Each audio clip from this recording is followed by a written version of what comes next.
During the 25th and 26th of October, the Strategic Air Command remains at DEFCON 2. In the event of war, the Strategic Air Command has but one nuclear scenario: total nuclear commitment, known as the Single Integrated Operational Plan, or SIOP. It envisions sending every American nuclear missile, aircraft, and submarine to launch against not only the Soviet Union, but the entire communist world.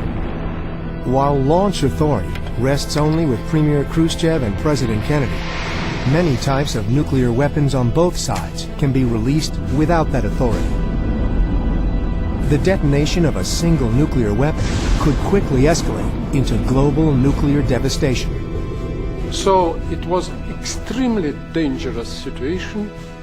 We were at a stage when that could have happened without the direct will of Khrushchev and Kennedy.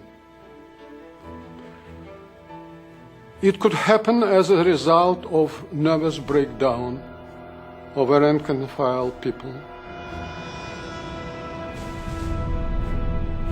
The blockade may have stopped the incoming Soviet ships, but 134 nuclear warheads have already landed. All three of the SS-4 missile regiments are now operational. Engineers like Mikhail Bernov receive orders from Moscow to increase launch readiness to just 2.5 hours. The nuclear warheads for the missiles are brought closer to the launch sites.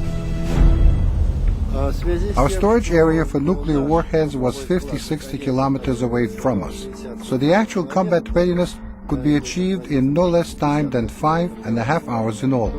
The readiness was 2 hours and 30 minutes once everything was in place there. But the Soviets still do not act to prevent U.S. overflights. Cuban forces, however, are becoming more agitated by the continuous violation of Cuban airspace. If you have an anti-aircraft battery in place, the idea is to use them. But really, there was no decision on the part of the Soviets to start shooting against the U-2. Remember that the Soviets were the ones who were manning the SAM-2, the anti-aircraft missiles. In defiance of Soviet complacency, Cuban anti-aircraft guns fire on U.S. reconnaissance planes. With the crisis escalating, new hope of a diplomatic solution comes from an unlikely source. ABC reporter John Scully meets with a Soviet diplomat known as Alexander Fomin at the Occidental Restaurant in Washington, D.C., a block from the White House. His real name is Alexander Feklisov. My position as a counselor was that of a cover, because I was an intelligence officer, and moreover, I was the resident of the Russian intelligence group in Washington at that time.